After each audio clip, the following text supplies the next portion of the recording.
we created the Wisconsin budget, a pro-kid budget, a fiscally responsible budget that should become law. Welcome back to Upfront. The state's next two-year spending plan is in Governor Evers' hands now, though he hasn't said what he intends to do with it. The Assembly and Senate both passed the nearly $82 billion budget last week. The budget Republicans crafted spends about $2 billion less than what the governor proposed. Evers can either sign it, veto it, or try to change it through partial vetoes. So we're talking about what's next with our editorial partner, J.R. Ross of WisPolitics.com. He's at our Madison affiliate, WKOW-TV. So, JR, we always appreciate your time. What are you hearing the governor will do with this budget?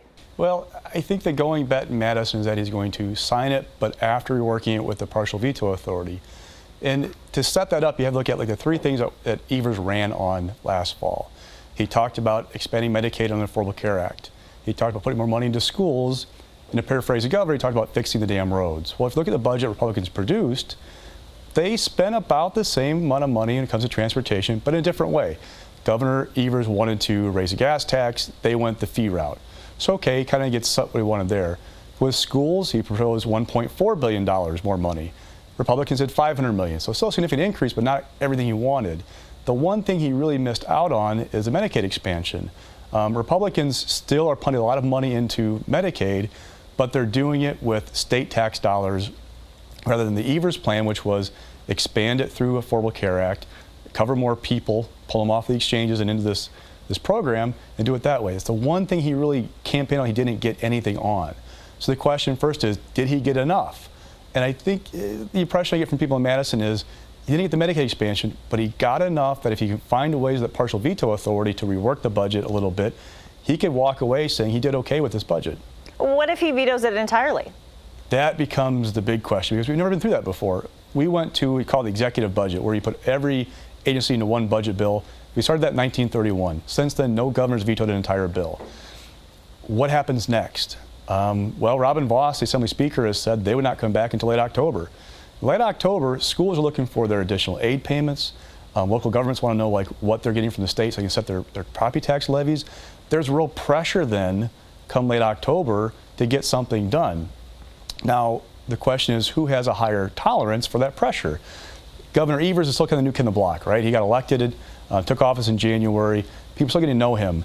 Can he withstand that pressure of not having something done versus Republican lawmakers? The maps that they have, the districts that they occupy right now that they've won, they're fairly good districts for them on the numbers. They're not worried about losing swing seat Republicans. They're worried more about a primary challenge because they were too liberal back in Madison. So I get the impression that Republicans could maybe take the heat longer.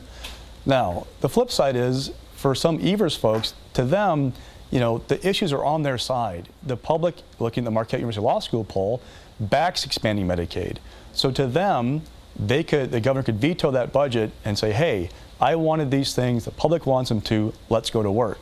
Well, the way it functions in the Capitol, look at the Republican State Senate, for example. That majority there, the GOP majority, is 19-14. That budget passed with 17 votes. They've already lost 2 Republicans. They can't lose anybody else. So just number-wise, it'd be tough to see the state Senate getting something done, the more liking of Governor Evers.